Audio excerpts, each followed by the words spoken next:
शेर पीछे पीछे बंदर अगे, शेर पीछे बंदर अगे, शेर पीछे।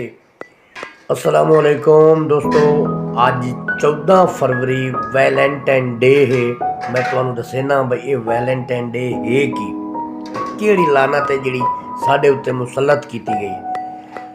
जंगल च एक शेर आंदा है ते शेर दे मूँह ते ना बंदर चमाट मार दी। शेर परेशान हो सके, यार बंदर दी ये जुरत।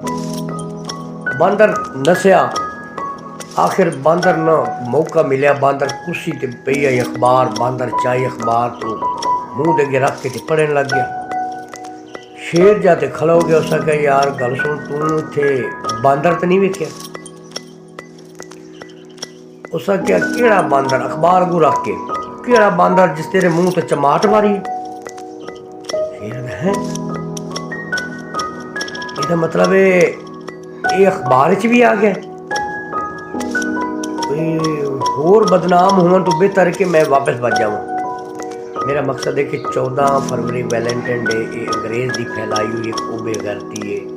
असा अल्लाह माफ़ करे ये जे केस भी हैं कि बिराग किसी की धी बहन मिलन जा रहे थे, बिराग की बहन किसी ने बिराग मिलन जा रही। मकसद है कि तुसी जो करना है वो भरना है। ये 14 फरवरी जो वैलेंटाइन डे अंग्रेज़ प्यार की गंदी लत सानू पाई जी साडे पाकिस्तान भी आ गई है कि साड़ियाँ धियाँ भैन वैलेंटाइन डे के नाम से दोस्त यार मिलते फिर उन्हीं असल च बेगैरती है।